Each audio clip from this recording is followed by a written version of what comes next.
Hello दोस्तों, कैसे हो आप लोग। मेरा नाम है दीपक और मैं स्वागत करता हूं अपने इस यूट्यूब चैनल सिबिल एनालिसिस में। आज है 29 सितंबर 2023 और आज हम इस वीडियो में the Hindu newspaper and editorial analysis को देखेंगे।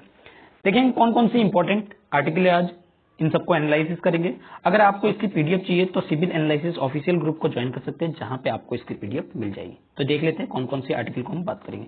ये सारी आर्टिकल आज है, जिसमें दो आपके एडिटोरियल सेक्शन है, ये आपका टेक्स्ट एंड कंटेक्स्ट है। तो बाकी चीजें जो है वो कुछ थोड़ी बहुत इंपॉर्टेंट आर्टिकल है, उनके बारे में डिस्कस करेंगे। चलिए स्टार्ट करते हैं। सबसे पहला है architect of Indian green revolution depart. देखिए क्या हुआ है, MS स्वामीनाथन, जिसको तो आप अच्छी तरह जानते हो, जो कि हमारे ग्रीन रिवॉल्यूशन की शुरुआत किए थे जिन्होंने, वो उनका क्या हुआ है, अब देहांत हो चुका है। ठीक है, अब इनको जो सबसे पहले अगर हम जानते हैं तो लेजेंडरी के रूप में, एग्रीकल्चरिस्ट, साइंटिस्ट के रूप में जानते हैं, जिन्होंने सबसे पहले इंडिया में ग्रीन रिवॉल्यूशन की शुरुआत की। ठीक है, ये क्या हुए, थर्सडे की नाइट में चेन्नई में इनकी रेजिडेंस पे ये पास आउट हुए, इनके देहांत हुआ, जो कि एज रिलेटेड था, जिसमें ये 98 की एज पे ये इस दुनिया को अलविदा कह दिए। अगर हम बात करें इनकी कंट्रीब्यूशन की, बहुत सही तरह की कंट्रीब्यूशन जो है, जिस टाइम पे इंडिया को जरूरत थी उस टाइम पे उन्होंने अपनी कंट्रीब्यूशन जो है दिया। अगर हम बात करें मिड 1960 के, जहां पे सीवियर ड्रॉट चल रहा था, इंडिया की भुखमरी चल रही थी, इंडिया रिसेंटली आजाद हुआ था, उस टाइम पे इन्होंने क्या किए, एक मिनट, इंडिया रिसेंटली आजाद ही हुआ था और उस टाइम पे इन्होंने क्या किए, अपना ग्रीन रिवॉल्यूशन का जो आइडिया है उन्होंने फॉरवर्ड किया। रिवॉल्यूशन,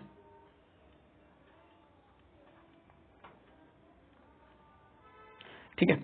अगर हम बात करें इनकी ग्रीन रिवॉल्यूशन की, उस टाइम पे इंडिया की ना की जो पैसा था, फाइनेंशियल कंडीशन था, वो कहीं ना कहीं ठीक नहीं था इंडिया की। इंडिया उस टाइम पे वॉर में थी, जिसके वजह से फाइनेंशियल कंडीशन और ज्यादा खराब हो रही थी। सीवियर ड्रॉट वगैरह आ रखे थे, सीवियर ड्रॉट वगैरह आ रखे, ठीक है, और भी नेचुरल कैलेमिटी कहीं ना कहीं वहां पे प्रॉब्लम कर रही थी। और इन सबको देखते हुए हमारे यहाँ पे कमी होने लगी, किसकी, फूड की। जहां पे हमारे पास इतना फूड नहीं था कि हम पूरी इंडिया को खिला सके, तो इन्होंने ग्रीन रिवॉल्यूशन की शुरुआत की और ग्रीन रिवॉल्यूशन की शुरुआत से ही इंडिया जो है फूड सरप्लस में जाने लगा। लेकिन क्या ये फूड सरप्लस जाने के बाद भी, आज भी अगर देखें हम लोग, कि आज भी हमारी पॉवर्टी खत्म हो चुकी है, हम कहेंगे नहीं। कहीं ना कहीं ये पॉवर्टी आज भी चल के आ रही है और इसी वजह से हमने सस्टेनेबिलिटी डेवलपमेंट गोल की बात करें, जो कि जीरो हंगर की बात करता है, उसको भी अचीव नहीं कर पाए। हमारे पास स्टॉक है, फूड है, लेकिन लोगों तक पहुंच नहीं पा रहा है। जो रिक्वायरमेंट है, बेनिफिशरीज है, उन तक नहीं पहुंच पा रहा है। बेनिफिशरीज है, उनको नहीं पहुंच पा रहा है। अगर हम बात करें कोविड-19 के टाइम पे, कहीं ना कहीं इसने काफी ज्यादा हेल्प किया था। लेकिन और कोविड-19 के टाइम पे अगर देखा जाए, जो हमारी पीडीएस सिस्टम है, वो कहीं ना कहीं इंपॉर्टेंट रोल निभाती है फूड को लोगों तक पहुंचाने में। लेकिन सेंसस की कमी से, अगर अभी की मैं बात करूं, सेंसस कहीं ना कहीं काफी ज्यादा लोगों को, कहे तो 10 करोड़ लोगों को कहीं ना कहीं पीछे कर देती है, बैकवर्ड में लेके आ जाती है। क्योंकि 10 साल पहले जो हमारा सेंसस हुआ था, 10 डिकेड पहले, उस सेंसस का डाटा आज भी हम लोग क्या कर रहे हैं, यूज कर रहे हैं। लेकिन जो रिसेंट डाटा है वो पब्लिश ना होने की वजह से हमें जो एक्चुअल नंबर ऑफ पॉवर्टी जो है पता ही नहीं लग रही है। तो सेंसस हमारे लिए कितनी इंपॉर्टेंट हो सकती है। तो ये सारी चीजें कहीं ना कहीं हमें फाइंड आउट करनी पड़ेगी और इन चीजों पे हमें काम करनी पड़ेगी। अगर हम स्वामीनाथन की बात करें, इन्होंने बहुत सारी चीजों में भी कंट्रीब्यूशन दिया है। हमारी चीफ इकोनॉमिक साइंटिस्ट रहे वर्ल्ड हेल्थ ऑर्गेनाइजेशन के, ठीक है, मधुरा स्वामीनाथन जो है प्रोफेसर रहे इकोनॉमिक एंड एनालिसिस यूनिट के इंडियन स्टैटिस्टिकल इंस्टीट्यूट में। ठीक है, तो इनकी जो बेटियां हैं वो इन चीजों पे रही है, जैसे स्वामीनाथन जो कि मैंने बताया, मधुरा स्वामीनाथन, इन्होंने, इनकी 3 बेटियां हैं, इन जगह पे इनका जो पूरा परिवार है वो सर्व जो है कर रहे हैं। तो ये सारी चीजें, अगर बात करें इनका जो बोर्न है, जन्म जो है वो कुंभकोणम में अगस्त 7 1925 में हुआ था। ठीक है, और स्वामीनाथन जो है वो कहीं ना कहीं वहीं से उन्होंने अपनी स्कूलिंग किया था और उनको एग्रीकल्चर साइंस में काफी इंटरेस्ट था। उनके फादर जो थे वो फ्रीडम फाइटर थे, महात्मा गांधी की इन्फ्लुएंस के साथ वो इंस्पायर हुए थे और उनके साथ वो हायर स्टडीज वगैरह भी जो है उनकी इन्फ्लुएंस से किए थे, और साथ ही वो एक पुलिस ऑफिसर भी थे। जब उन्होंने क्वालिफिकेशन किया, जब लेट 1940 में, he got 2 under graduate degree, जिसमें एक था एग्रीकल्चर कॉलेज जिसमें कोयम्बटूर से। ठीक है, जब इन्होंने पोस्ट ग्रेजुएशन किया साइटोजेनेटिक में 1949 में from Indian agriculture institute of research institute new Delhi से, तो उन्होंने डॉक्टरेट ऑफ फिलोसफी की डिग्री प्राप्त की, कहां से, कैम्ब्रिज से, और उन्होंने जहां पे उनकी वाइफ मिली, और उन्होंने हायर स्टडी को भी कंटिन्यू रखा। अगर हम बात करें 1954 में डॉक्टर स्वामीनाथन ने ज्वाइन किया CRIRI को कटक में, जो बाद में IARI बन चुका है। अगर जुलाई 1966 की बात करें, वो IARI के डायरेक्टर रहे, जो पोस्ट है वो कब तक रहा, 1972 तक। कुछ इनकी अच्छी अच्छी चीजें जो है यहाँ पे बताई जा रही है। अवार्ड की बात करें, इन्होंने पद्मश्री 1967 को, और रामोस्य मैगसेस अवार्ड कम्युनिटी लीडरशिप 1971 को, और उनको अवार्ड पद्म भूषण जनवरी 1972 को मिला, और डायरेक्टर जनरल रहे इंडियन काउंसिल एग्रीकल्चर रिसर्च के भी, और 1979 में उन्होंने प्रिंसिपल सेक्रेटरी के रूप में union ministry of agriculture and irrigation के साथ काम किया।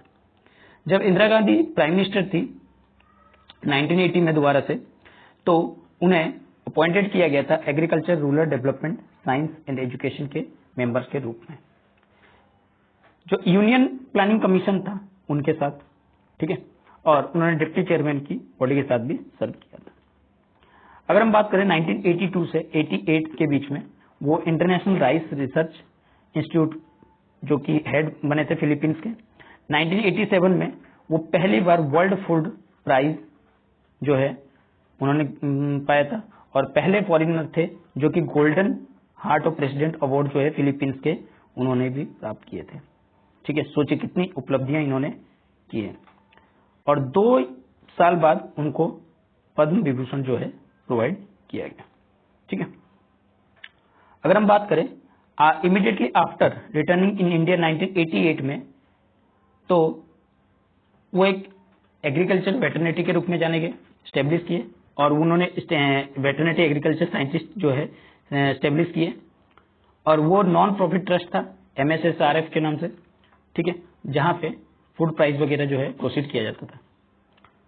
इन्होंने ये जो फाउंडेशन है फंक्शनिंग जो चेन्नई में 1988 में किया था, जिसका एम था कि वो मॉडर्न साइंस और टेक्नोलॉजी को एग्रीकल्चर और रूरल डेवलपमेंट के लिए इंप्रूव कर सके। तो ये सारी चीजें जो है थोड़ी जरूरी है, जानने की जरूरी है। ठीक है, नवंबर 2004 में यूनियन गवर्नमेंट ने डॉक्टर स्वामीनाथन को चेयरमैनशिप प्रोवाइड की, किसकी, नेशनल कमीशन ऑन फार्मर। ये इंपॉर्टेंट हो सकता है। ठीक है, नेशनल कमीशन ऑन फार्म्स, जिसको जाना जाता था स्वामीनाथन कमीशन। ठीक है, जिसमें सेंटर क्या करेगा, मिनिमम सपोर्ट करेगा प्राइस को कितने %, 50% more than the weight of average cost of production. ठीक है, तो ये सारी चीजें बताया गया, और नॉमिनेटेड किया गया राज्यसभा में भी 2007 से 2013 के बीच में, और जो पहली वर्ल्ड एग्रीकल्चर प्राइज इंस्टीट्यूशन जो इंडिया काउंसिल को बेस्टो दिया गया अक्टूबर 2018 में। ठीक है, ये सारी इंफॉर्मेशन इनके बारे में। चलिए आगे बढ़ते हैं। अगला है MNREGA, social audit unit in states of paralyse in many state. देखिए मनरेगा, MG नरेगा की बात करें तो ये 2005 में आया था, जिसमें ये क्या गया था कि 100 डेज का हम वर्किंग प्रोवाइड करेंगे एक मेल पर्सन को हेड ऑफ द हाउस, जिसकी एज मेल पर्सन हो या फीमेल पर्सन हो, दोनों ही, यानी कि एक पर्सन को प्रोवाइड करेंगे जो कि 18 से एज से ऊपर हो। ठीक है, गारंटी दिया जाएगा। अब इनके थ्रू फायदा हुआ कैसे? विलेज की बात की जाए, स्मॉल एरिया रीजन की बात की जाए, तो वहां पे जो कंस्ट्रक्शन वगैरह करनी थी, कंस्ट्रक्शन जैसे आपके कोई फील्ड है, वहां पे मंदिर टेम्पल वगैरह बनाना, ठीक है, मॉस्क वगैरह बनाना, ठीक है, जो कि या फिर आप कम्युनिटी के लिए, जो कम्युनिटी के लिए हो, कम्युनिटी के लिए बेनिफिट हो, वेल बनाना, कुआं बनाना हो, कम्युनिटी हाउस बनाना हो, या फिर हैंडपंप लगाना हो, तो इन सब के लिए क्या चाहिए? लेबर चाहिए। तो इन्होंने क्या किया, जो मनरेगा के अंदर जो लोग आते थे, इन्होंने यहां ट्रांसफर कर दिया, जिससे इनको वर्किंग भी मिल गया और गवर्नमेंट को लेबर भी मिल गया। लेकिन अब प्रॉब्लम आती है, इनको ये सारी चीजें मिलने के बाद क्या इनकी प्रॉब्लम का जो है सॉल्यूशन हुआ या नहीं?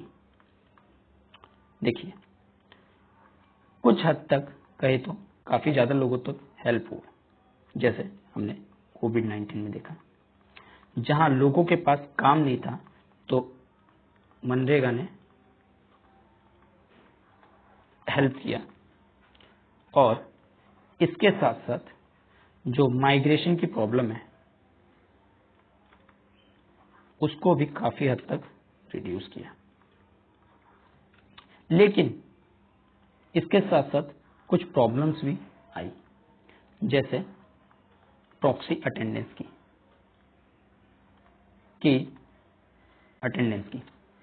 प्रॉक्सी अटेंडेंस, जैसे एक आदमी इस फील्ड में काम कर रहा है, उसकी अटेंडेंस तो लग रही है, लेकिन क्या वो काम कर रहा है? ये चीज की दिक्कत है। दूसरी, सैलरी, वेजेस की, क्या उसको वेजेस टाइम पे मिल रहा है? एक ये प्रॉब्लम। तीसरी, पार्टिसिपेशन कैसे? जो लोग अपने होते थे उनको तो ये लोग जल्दी काम देते थे, जो हेड लोग होते हैं जल्दी काम देते थे, लेकिन जिनको रिक्वायरमेंट होती थी क्या उनको मिल पाता था टाइमली? और प्रॉब्लम देखे तो नई टेक्नोलॉजी, जिसमें यह बताया गया कि भाई पर्सन को डिजिटली तौर पे अटेंडेंस देना पड़ेगा, और बहुत सारे लोगों के पास तो डिजिटली इक्विपमेंट भी नहीं है।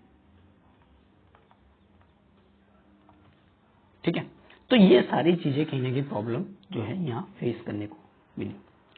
इन सब चीजों के बाद अगर हम देखें तो मेन आता है सोशल ऑडिट यूनिट का। बहुत सारे स्टेट्स में जो सोशल ऑडिट वगैरह है, क्या वो ठीक तरीके से हो रहा है? क्योंकि अगर एक फील्ड है, इतना बड़ा फील्ड है, और इतने बड़े फील्ड में आपको सपोज करो 1000 रुपये जो है लगेगा, 1000 रुपये जो है लगेगा, लेकिन गवर्नमेंट ने क्या किया, पैसे तो रिलीज कर दिया। अब पैसे रिलीज करने के बाद ये 1000 रुपये जो लगा तो एक्चुअली में लगना था, लेकिन पैसे इसके लिए आया 2000 रुपीज के लिए। क्या ये ठीक से ऑडिट हो रहा है? क्या ये ठीक से ऑडिट हो रहा है? क्या इसके बारे में जानकारी लोगों को मिल रही है? क्या इसके बारे में ट्रांसपेरेंसी लोगों के सामने आ रही है? तो ये सारी चीजों को बताया जा रहा है। अगर आ भी रही है, सपोज कीजिए इसके बारे में ऑडिट भी होता है, क्या ये जो 1000 रुपये का गैप हो रहा है, क्या उसको रिकवर किया जा रहा है ठीक तरीके से? ये एक सोचने वाली बात होगी। तो यही सारी चीजों को यहाँ बताया गया। अगर हम बात करें स्टैटिस्टिकली रूप से, अगर देखा जाए तो यूनियन रूरल डेवलपमेंट मिनिस्ट्री कहीं ना कहीं फाइनेंशियल ईयर को देखती है और इसमें लेस देन 14% ऑफ अमाउंट को जो है वो क्या किया गया, ऑडिटर को रिकवर किया गया। ठीक है, और इससे करप्शन की जो अमाउंट है, करप्शन जो है वो भी क्या होता है, इंक्रीज होता है। अगर अभी की जो फाइनेंशियल ईयर चल रही है उसकी अगर सोशल यूनिट की बात करें तो यह मिस अप्रोप्रिएटली फ्लैक्ट किया गया 27.5 करोड़ रुपए, ऐसा बता रहे। आफ्टर एक्शन जब लिया गया तो जो अमाउंट है वो 9.5 करोड़ पे आ गया, जो केवल 1.3 करोड़ जो है रिकवर किया गया और जो 13.8% था टोटल का। सोचिए, इतना जो है जरूरत नहीं था लेकिन इतना ज्यादा पैसा जो है उड़ाया गया। फाइनेंशियल ईयर 2022-23 की बात करें, इसी तरह की सिमिलर स्टोरी थी। ठीक है, कुछ रेक्टिफाइंग मेजर्स वगैरह लिए गए जिससे कि अमाउंट को क्या किया गया, रिकवर किया गया। ठीक है, जो 86.2 करोड़ रुपए जो था वो बताया गया, पैक्ट किया गया, लेकिन केवल 18 करोड़ ही उसमें से जो है निकाल पाए, यानी कि रिकवरी कर पाए, जो कि 20.8% था टोटल का। ठीक है, तो ये सारी चीजें हमारे सामने आती रहती है। इसकी जो जांच वगैरह है क्या ठीक तरीके से चल रहा है, इसके बारे में क्वेश्चन आ जाता है। ठीक है, चलिए आगे बढ़ते हैं। करेंट अकाउंट डेफिसिट देखिए क्या है। आप कोई पर्सन है, ए पर्सन, इसकी इनकम है 1000 रुपये, लेकिन इस ए पर्सन की एक्सपेंडिचर की बात करें, ये हो गया इनकम। एक्सपेंडिचर की बात करें, एक्सपेंडिचर कर देता है 1200 की, तो इनके बीच का गैप कितना आ रहा है, 200 का। तो इसको क्या कहेंगे, करंट अकाउंट डेफिसिट, यानी कि अभी के टाइम पे जो डेफिसिट आ रहा है। तो क्या हो रहा है, हमारी जो सर्विस सेक्टर है कहीं ना कहीं 3 महीने में देखा जाए तो डाउनफॉल हुई है, और इस डाउनफॉल होने के कारण से हमने ट्रेड को तो बढ़ाना है। ठीक है, और ट्रेड में मैन्युफैक्चरिंग यूनिट को तो बढ़ाना है, तो हमारा पैसा क्या होगा, बाहर की तरफ जो है हम क्या करेंगे, जो यूएस डॉलर वगैरह है बाहर की तरफ भेजेंगे। लेकिन अगर बाहर की तरफ भी देखें तो वहां पे भी क्या चल रहा है, इन्फ्लेशन चल रहा है।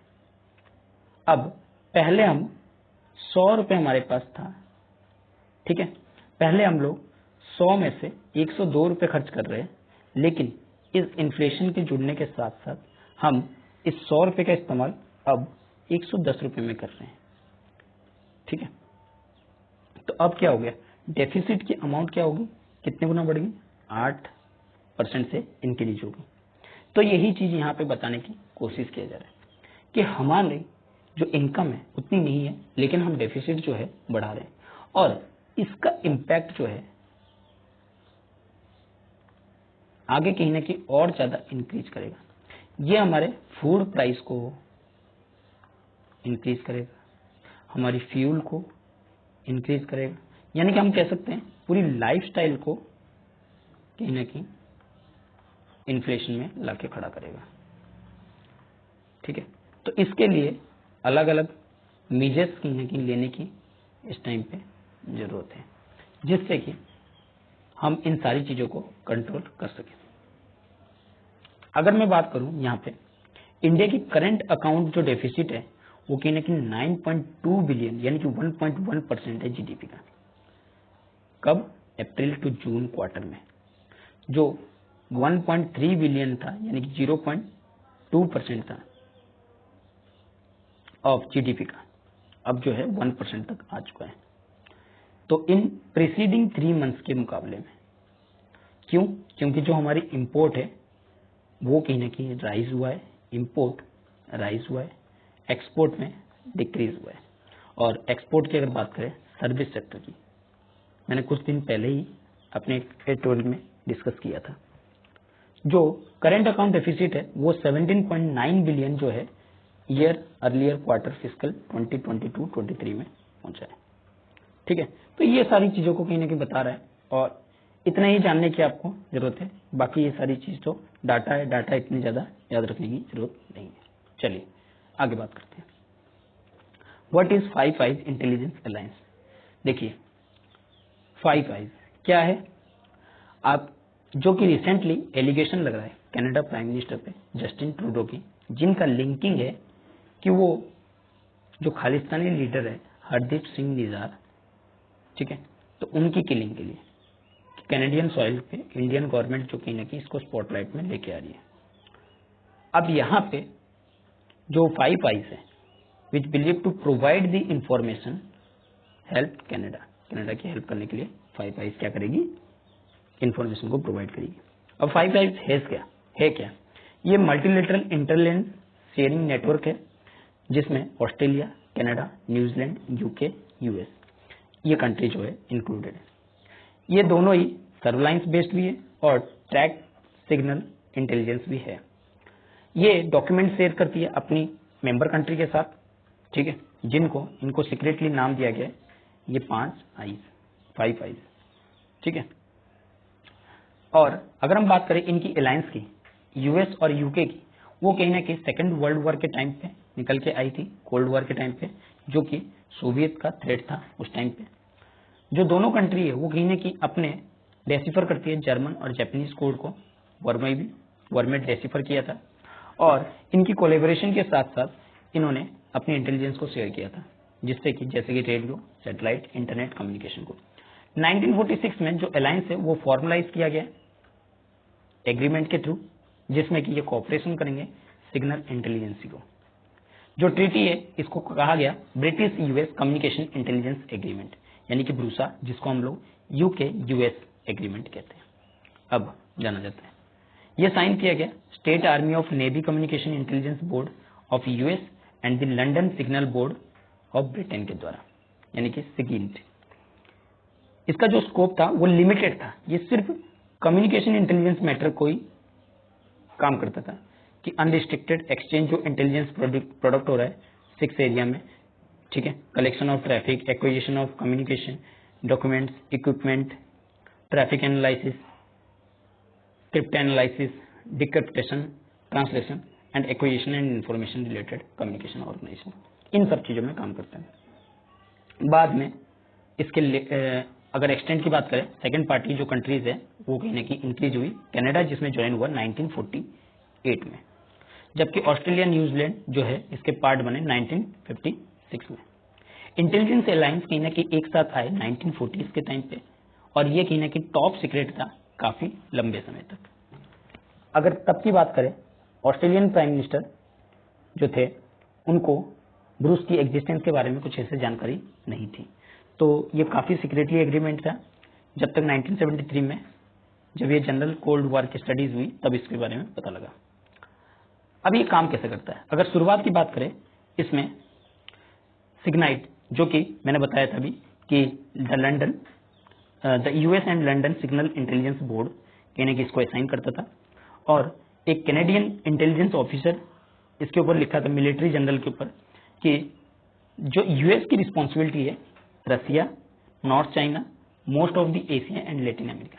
ऑस्ट्रेलिया की इन्हीं की कवर करेगा सदर्न चाइना को, इंडो चाइना को और इसके क्लोज नेबर को जैसे कि इंडोनेशिया, और यूके जो है वो कहीं ना कहीं अफ्रीका, वेस्ट ऑफ अरल जो कि पहले सोवियत यूनियन का पार्ट था, और न्यूजीलैंड जो है इसकी रिस्पॉन्सिबिलिटी होगी वेस्टर्न पैसिफिक की, जबकि कनाडा की हैंडल करेगा पोलर रीजन ऑफ रसिया को। तो ये सारी चीजें यहाँ पे बात हुई थी। तो ये फाइव आइज के तरीका था, लेकिन धीरे धीरे ये क्या हो गया, कोलैप्स हुआ जब सोवियत यूनियन और जो नई ग्लोबल चैलेंजेस कहीं ना कहीं टेररिज्म या इन्फ्लुएंस ऑफ चाइना जो बढ़ा, उनके बारे में थोड़ा सा यहाँ पे फिर ये सिचुएशन थोड़ी सी गंभीर होगी। जो फाइव आइज है वो कहीं ना कहीं इन्वॉल्व की है अपने ओशियन और मैरीटाइम सर्विलांस पे, साइंटिफिक और defence intelligence analysis, medical intelligence, geospatial intelligence, counterintelligence, इन सब चीजों पे भी काम करते हैं। अगर कंसर्न की बात करें, इनकी कंसर्न बहुत सारी है, जैसे कि privacy, security, method of working intelligence की, ठीक है। अगर अलायंस की बात करें, मेरिटल कॉन्ट्रीब्यूशन जो कि 2013 में देखा गया, ठीक है, ये सारी चीजें कहीं ना कहीं थोड़ी बहुत प्रॉब्लमेटिक सिचुएशन है, और कुछ नहीं। चलिए आगे बात करते हैं। अगला है एडिटोरियल सेक्शन। आज एडिटोरियल में 2 आर्टिकल की हम बात करेंगे। आपको जैसे पता है यूएन की ओल्डर पॉपुलेशन की रिपोर्ट जो है कल जो है कवर हुई थी। ठीक है, आई थी। एक अच्छी बात है कि वर्ल्ड की पॉपुलेशन जो है वो कहीं ना कहीं वर्ल्ड हो रही है, गुड पार्ट है, एक अच्छी हिस्सा है, अच्छा हिस्सा है। इंडिया का अगर मिरर की देखा जाए तो ये भी ट्रेंड में चल रहा है, क्योंकि ये जिस कंट्री में अगर आप यूथ है तो ऑटोमेटिकली वहाँ एक टाइम के बाद ओल्ड जनरेशन भी आएगी। अगर रियलिटी देखा जाए यूनाइटेड नेशन पॉपुलेशन फंड के हिसाब से इंडिया की एज रिपोर्ट 2023 की, तो यहाँ पॉपुलेशन जो एबोव 60 है वो कहीं ना कहीं डबल होने वाले हैं, यानी कि 10.5% या फिर 14.9 करोड़ जो है वो कहीं ना कहीं डबल होने वाले, 20.8 जो होने वाले 2050 तक। केवल अगर बात की जाए 5 इंडिविजुअल में से एक जो है वो कहीं ना कहीं सीनियर सिटीजन होगा, और उनके ऊपर हमें हेल्थ, इकोनॉमी और सोसाइटी का भी इम्प्लीकेशन करना पड़ेगा। केरल की बात करें या वेस्ट बंगाल की बात करें, वहां पे कहीं ना कहीं पॉपुलेशन ग्रोइंग है, जरूरी है। एल्डरली जो कि लीव करते हैं अपने बच्चों के साथ, माइग्रेट होते हैं बेटर अपॉर्चुनिटी के लिए, और साथ ही देखा जाए लाइफ एक्सपेक्टेंसी कहीं ना कहीं इंक्रीज करने की बात करते हैं, जिससे कि वो डिजीज से लड़ सके, डिजीज फर्टिलिटी रेट को जो हमारी कंट्रीज में ज्यादा है वो उसको कहीं ना कहीं रोक सके। तो इस तरह की चैलेंजेस कहीं ना कहीं आने वाली है। यहाँ पे कहीं ना कहीं हमें मैक्रो फिनोमिनन की तरफ काम करना होगा, और यहाँ पे डाटा काफी इंपॉर्टेंट हो जाती है। वुमेन एल्डर सिटीजन की बात करें, उनका जो नंबर है वो मेल काउंटर पार्ट से ज्यादा होगा। 60 ईयर की पर्सन की बात करें, एक्सपेक्टेड लाइफ किया जा रहा है 18.3 ईयर की, और जिसमें हायर केसेस में जो है वुमेन है जो कि कंपेयर है कितना 19 ईयर, जो मैन के कंपेयर में 17.5 ईयर से ज्यादा है।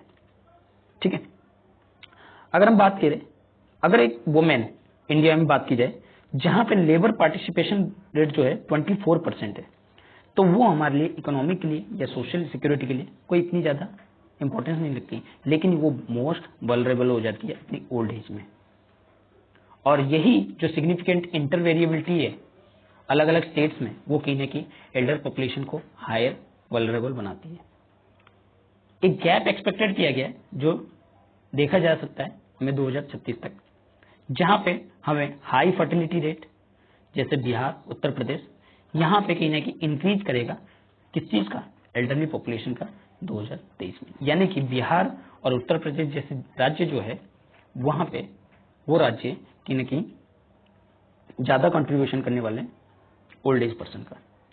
ओवरऑल की बात की जाए तो more than 2/5 of the Elder जो है वो कहीं ना कहीं पुअरेस्ट होंगे वेल्थ के मामले में, जिसमें रेंजिंग जो देखी 5% पंजाब में टू 47% जो है छत्तीसगढ़ में, और 18.7% एल्डरली जो है जिनके पास कोई इनकम ही नहीं होगा, जो हाई प्रोपोर्शन है वो कहीं ना कहीं रूरल एरिया में देखने को मिलेगा एल्डर के बीच में, जहां पे इकोनॉमिकली डिप्राइव्ड होंगे। ये अपने चैलेंजेस जैसे physical, mental health, basic needs, food, shelter, insecurity वगैरह को फेस करेंगे। तो हमारे लिए अगर यहाँ पे कुछ ऐसी चीजें हैं जो कि इनके लिए हेल्पफुल है, बिल्कुल है। National policy on older person 1999 और maintenance and welfare parent citizen, जिसमें कि ये बताया गया है जो एल्डरली है उनको, सीनियर सिटीजन है उनको डिग्निटी, पब्लिक प्राइवेट पॉलिसी के साथ रखा जाए, एक सपोर्टिव इन्वायरमेंट उनको प्रोवाइड किया जाए। ठीक है, चलिए आगे बात करते हैं। अगला article, reform can address Indian kidney transplantation deficit. देखिए यहाँ पे किडनी ट्रांसप्लांटेशन में क्या कमी आ रही है उसके बारे में बताया गया है। इंडिया की ऑर्गन शॉर्टेज कहीं ना कहीं देखने को मिल रही है, किडनी की ऑर्गन में, यहाँ पे किडनी की स्पेशली बात की है। अगर बात की जाए 2022 में तो यहाँ पे 2 लाख पेशेंट्स कहीं ना कहीं जरूरत है ट्रांसप्लांटेशन की, लेकिन सिर्फ 7500 ट्रांसप्लांटेशन होती है, अबाउट 3.4% है। और जो सबसे ज्यादा प्रिवलेंस है diabetes, mall nutrition, over crowding and poor sanitation की वजह से ही ये होती है। जो हायर प्रिवलेशन है वो कहीं ना कहीं क्रोनिक किडनी डिजीज होती है, जो कि इंडिया में है और अफेक्टिंग कर रहा है कहीं ना कहीं 17% ऑफ पॉपुलेशन को। क्रोनिक किडनी डिजीज जो है वो कहीं ना कहीं एंड स्टेज है रीनल डिजीज का लीड करता है, और एक किडनी ट्रांसप्लांटेशन कहीं ना कहीं एक अच्छा ट्रीटमेंट कर सकता है जो and stage of renal disease को। स्पेशली ट्रांसप्लांटेशन जो है वो अगर बेटर तरीके से हो, अल्टरनेटिव तरीके से हो, सभी डायमेंशन में, चाहे वो quality of life, patients convention या लाइफ एक्सपेक्टेंसी की बात करें, और कॉस्ट इफेक्टिव। अगर इंडिया की बात करें तो यूनाइटेड स्टेट और जो दूसरे डेवलपिंग कंट्री है कहीं ना कहीं कैरी आउट करते 20% ऑफ ट्रांसप्लांटेशन के, और ये सिग्निफिकेंट कंट्री जो गैप है वो कहीं ना कहीं देखा जा सकता है। बहुत ही स्ट्रिंजेंट रेगुलेशन है इंडिया की वजह से, इंडिया में, जिसके वजह से लैक ऑफ मेडिकल फैसिलिटी जो है प्रोवाइड की जाती है। यहाँ पे अगर बात की जाए 4 मेन पेशेंट्स की, there are 4 main ways, 4 main तरीके हैं जिससे पेशेंट जो है किडनी को ऑब्टेन कर सकता है। पहली, to get kidney from the disease person, ठीक है, और ये कहीं ना कहीं कंसर्न होता है due to lack of donation की वजह से। पर्टिकुलर कंडीशन कहीं ना कहीं रिक्वायर होती है नेचर डेथ के बाद, और इंफ्रास्ट्रक्चर यहाँ जरूरत होती है जिससे कि वो कलेक्ट कर सके और स्टोर कर सके, ये लास्ट पड़ा हुआ है। सेकेंड, रिक्वेस्ट टू रिलेटिव्स और फ्रेंड टू डोनेट, रिक्वेस्ट करना कि आप डोनेट करिए, ठीक है। डोनर और रिसिपिएंट कहीं ना कहीं कंपेटिबिलिटी होती है in term of blood type, उनकी ब्लड की वजह से, टिश्यू टाइप की वजह से भी कंपेटिबिलिटी होती है। रिलेटिव्स और फ्रेंड्स की अगर बात करें, डोनर जो अक्सर इनकम्पेटिबिलिटी इसमें फील करते हैं। एक केस फॉर चेंजेस क्या बताया जा रहा है, ए रेगुलेशन जो किडनी का है, किडनी का जो रेगुलेशन है वो कहीं ना कहीं जरूरत है यहाँ पे किडनी एक्सचेंज के लिए, और फैमिली यूनिट के लिए काफी इंपॉर्टेंट है। अगर हम यहाँ पे बात करें रेगुलेशन की, कहीं ना कहीं जरूरत है यहाँ पे रिफॉर्म करने की, ठीक है, जैसे किडनी स्वैप वगैरह या किडनी चेन वगैरह, इन सब की जो है यहाँ मेथड्स अपनाए जाते हैं। किडनी स्वैप क्या होता है, मान लीजिए 2 स्ट्रेंजर है, सुनीता और जोया, जिनके पास हु नीड किडनी, जो इनको किडनी की जरूरत है। जोया को भी उसी तरह के प्रॉब्लम है जिस तरह की सुनीता को, यानी कि इनकम्पेटिबिलिटी हो रही है वो अपने स्पाउस के साथ, यानी कि अपने जो भी रिश्तेदार है उनके साथ इनकम्पेटिबिलिटी है। तो यहाँ पे क्या कर सकते हैं, सुनीता का जो स्पाउस है वो इनकम्पेटिबल है जोया के साथ, और जोया का जो स्पाउस है जो सुनीता के स्पाउस है वो कहीं ना कहीं कंपेटेबल है जोया के साथ, और जोया के जो स्पाउस है वो कंपेटेबल है सुनीता के साथ, लेकिन इनके जो स्पाउस है आपस में नहीं है, ठीक है। तो इसको हम लोग क्या कहेंगे, स्वैप डोनेशन। तो यहाँ पे पॉसिबल हो सकता है। अगर आगे की बात करें किडनी चेन की, तो यहाँ पे एक केस लिया है, जैसे सोनू जो अपने हिसाब से दान करना चाहता है, डोनेट करना चाहते हैं किडनी को, with no expectation of kidney in return, कोई रिटर्न में एक्सपेक्टेशन नहीं करता है। सोनू सुनीता को कहीं ना कहीं डोनेट करता है किडनी को, सुनीता का स्पाउस जो है डोनेट करता है जोया को, जोया का स्पाउस जो है डोनेट करता है कुछ अदर को पर्सन को, और इस तरह से चलता रहता है। तो इसको कहते हैं हम लोग किडनी चेन, ठीक है। अगर रिसर्च की बात करें, बहुत ही any spouse and almost no chain in India, यानी कि इंडिया की अगर रिपोर्ट की बात की जाए तो स्वाप जो है वो कहीं ना कहीं कम है, और चेन का तो नामो निशानी नहीं है, ठीक है। और ये किस वजह से, लीगल रोड पे की वजह से। अगर हम बात करें, इंडिया की सिग्निफिकेंट अपॉर्चुनिटी कहीं ना कहीं इस चीज के लिए मिस कर रहा है। अगर स्वाप ट्रांसप्लांटेशन की बात करें, ये लीगली अलाउ है इंडिया में, लेकिन परमिशन के साथ, लेकिन केवल रिलेटिव्स इसको कहीं ना कहीं डोनर रिसिप्ट के पेयर में अलाउ कर सकते हैं। एक्सेप्शन रेस्ट्रिक्शन जो है केरल में है, पंजाब में है, हरियाणा में, जबकि हायर कोर्ट जजमेंट जो है रिसेंटली अलाउ किया है non relative near relative donor recipient pair को आफ्टर वेरिफिकेशन के साथ। बहुत सारे स्टेट, अगर हम बात करें, Sunita donor is not near relative, जैसे कि सुनीता की अगर कोई डोनर नहीं है रिलेटिव्स में, स्पाउस या पेरेंट्स, तो वो और उसके डोनर जो है can not participate in swap में पार्टिसिपेट नहीं कर सकते, ठीक है। इट इज ए लीगल होगा जो कि सुनीता के लिए नॉन रिलेटिव टू डोनेट हर, यानी कि अगर किसी दूसरे को देती है तो इसके लिए क्या होगा, जो है लीगल होगा, लीगल कानून चला जाएगा। तो ये सारी चीजें कहीं ना कहीं प्रॉब्लम आ रही है। और अगर बात करें, अनलाइक नेशनल या रीजनल या स्टेट लिस्ट में direct transplantation from cadavers, there is no national coordination authority है कोई भी स्वैप के लिए, तो ये कहीं ना कहीं लॉस अपॉर्चुनिटी करती है हमारे इंडिया की जो डाइवर्स पूल के बारे में, ठीक है। अगर हम बात करें इंडिया के ओकेजनली स्वैप में, यहाँ पे तो किडनी चेन है ही नहीं। पहली, सभी स्टेट एक्सेप्ट केरल को छोड़ के it is illegal to donate kidney out of altruism. दस, जो एक आदमी है वो चेन को स्टार्ट नहीं कर सकता। One can not donate without getting kidney, जब तक उसको रिटर्न में किडनी ना मिले तब तक वो डोनेट नहीं कर सकता, ठीक है। किडनी फ्रॉम डिजीज हो गया, और जो पर्सन डेथ हो गया या ब्रेन जिसका डेड है, only use the direct transplantation. Not for chain cycle, मतलब वो चेन साइकिल के थ्रू नहीं कर सकता, डायरेक्ट कर सकता है अगर वो डेथ हो जाता है। जो लैक ऑफ किडनी चेन है वो पॉसिबल है अगर बड़ी अपॉर्चुनिटी यहाँ पे कहीं ना कहीं अगर पॉसिबल होता है तो हम कहीं ना कहीं बड़ी अपॉर्चुनिटी को, जो अभी पॉसिबल नहीं है उसकी वजह से हम बड़ी अपॉर्चुनिटी को मिस कर रहे हैं। जबकि पार्टिसिपेशन जो कि स्वाप्स में है या फैमिली डिमांड कर रही है कि simultaneously operation of all donor and receipt of no one kidney without gaining one, जो बिना किडनी मिले आप किडनी डोनेट कर सकते हो, ऐसा नहीं होगा। ठीक है, तो ये सारी चीजों को यहाँ पे बताया जा रहा है।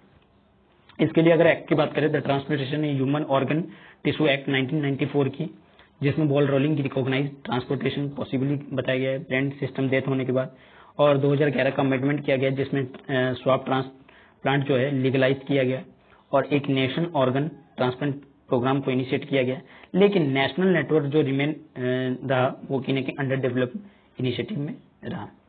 ठीक है, तो ये सारी रूल्स वगैरह है, रेगुलेशन वगैरह है, आप चाहे तो पढ़ सकते हैं, काफी इंपॉर्टेंट है, इतना ज्यादा इंपॉर्टेंट नहीं है।